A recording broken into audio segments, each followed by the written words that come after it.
Media మిత్రులకు, రిపోర్టర్స్కు, అలాగే వానర్స్కు మీరిచ్చిన మద్దతుతో, ప్రజలు చేసిన ప్రార్థనలతో, నేను వినిపించిన వాదనలతో స్టీల్ ప్లాంట్ని అమ్మకుంటా మన విశాఖ సత్తా మోదీ, బీజేపీ బానిసలైన బాబుకి, జగన్కి, పవన్కి చూపిస్తానని చెప్పాను, చూపించాను. ఇప్పుడు వాళ్ళ సొంత మీడియా ఉందని సీఎం రమేష్ అంటాడు. నేను ఎప్పుడో చెప్పేశాను, ఒరే యూజ్లెస్ ఫెలో, సిగ్గులేదు నీ ముఖానికి? మీరే టీడీపీ వాళ్ళే, బీజేపీ వాళ్ళే, వైసీపీ వాళ్ళే 15,000 ఎకరాలు అమ్మారని నిన్న రుజువులతో మరొకసారి 10 సార్లు నా వాదనలు వినిపించాను. ఫిబ్రవరి 21 నుంచి జేడీ లక్ష్మీనారాయణ పేరు వస్తుంది. ఆయన ఎక్కడ ఫిబ్రవరి 21 నుంచి ఈ రోజు వరకు ఒక్కరోజు నేను 66 రోజులు ఆంధ్రప్రదేశ్ హైకోర్టులో ఉన్నాను, కానీ రాత్రి పగలు ఆయన ఎక్కడ కనిపించలేదు ఒక్కసారి కూడా.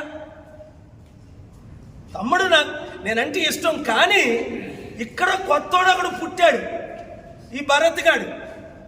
ఈడంటాడు, ఆడు చెప్పాడట ఎవడికో నిన్న రాత్రి మీద, నా శిష్యుడైన అప్పుడు హోమ్ మినిస్టర్ రాజ్నాథ్ సింగ్కి. దీనికి కనెక్షన్ ఏంటి? మోదీకి, బీజేపీకి, ఏయ్ కమాన్ ఖబర్దార్, మా స్టీల్ ప్లాంట్ని అమ్మడానికి వీలు లేదని కొన్ని 100 పేజీలు రుజువులతో ఆర్గ్యుమెంట్ చేసి ఆపాను. అయితే ఇది 50%. ఇంకా నేను ఇచ్చిన 8,000 కోట్లది government solicitor general, additional solicitor general Sharma గారు, మేము కౌంటర్ ఫైల్ చేస్తున్నాం, కాదనలేదు. వాదనలన్నీ వినిపించడానికి టైం లేదు. ఇదే మీకు విశాఖ ప్రజలకు ఇదొక ఛాలెంజ్. వైసీపీ గంగవరం పోర్టు 60,000 కోట్లకి 620 కోట్లకి అమ్మారని రుజువులతో ఇచ్చారు. ఆ రుజువులు నాకు ఎవరు ఇచ్చారో చెప్పను, ఎందుకంటే వాళ్ళని ఎన్కౌంటర్ చేస్తారు.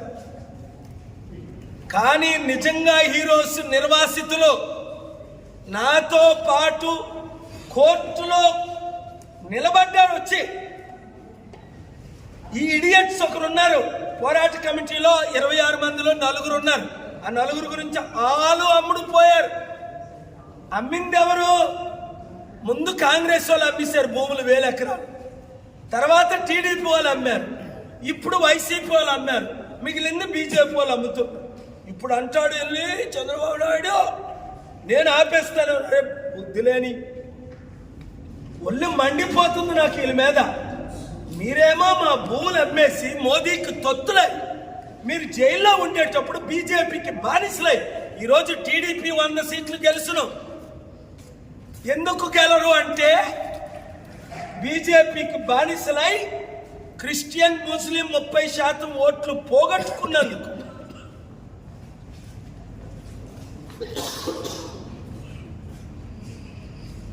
ఆపాను, ఆపగలను, చేశాను, చేయగలను. ఎలక్షనే ఏప్రిల్లో జరగవలసింది మార్చి 12న ఆర్డర్ తీసుకొచ్చి మేక్ పోస్ట్పోన్ చేయించాను గవర్నమెంట్ ఆఫ్ ఎలక్షన్ కమిషనర్కి. ఇప్పుడు ఆర్డర్ చదవండి. మేము అమ్మము అని వాళ్ళ నోటితో మెన్షన్ చేయించి ఆర్డర్లో పాస్ చేయించాం. ఇది కేఏ పాల్ సత్తా. ఇంకా ఏ ఒక్కడు 1 మినిట్ ఆర్గ్యుమెంట్స్ చేయలేదు, కోర్టు పర్మిట్ చేయలేదు. గవర్నమెంట్ కూడా ఓన్లీ పార్టీ ఇన్ పర్సన్ అని శర్మ గారు చెప్పారు. సార్ 3 సంవత్సరాలు అయింది జేడీ గారు వేసి, కనీసం స్టే తెచ్చుకొచ్చారా? కనీసం అడ్మిట్ అయిందా? కనీసం లిస్ట్ చేయించుకోగలిగారా? ఇప్పుడు అట క్రెడిట్ కావాలట, 100 రూపాయలు కట్టండి అన్నారు జేడీ గారు అందరికీ. 8,000 కోట్లు లేదా 42,000 కోట్లు ఎక్కడ అకౌంట్ నుంచి ఇస్తాను? నా దగ్గర లేవు ఇండియాలో. ఎవరి అకౌంట్ నుంచి ట్రాన్స్ఫర్ చేస్తాను సహా ఇచ్చాను కోర్టుకి. మార్చి 14న ఆర్డర్ అయింది, ఆర్డర్ తీశారు. మార్చి 15 మరల వెళ్ళాను, 22న వెళ్ళాను, 20లో హౌస్ మోషన్కి వెళ్ళా, కోర్టులో ఛాంబర్కి వెళ్ళా. ఏప్రిల్ 1, ఏప్రిల్ 3, ఏప్రిల్ 4, ఏప్రిల్ 8, మరలా లాస్ట్ వీక్, మరలా నిన్న కాకముందు మొన్న. షాక్ అవుతున్నారు సీనియర్ లాయర్లు అందరూ. ఏంటి సార్ 10లో 10 ఆర్డర్స్ తీసుకొచ్చారు, ఎవరినైనా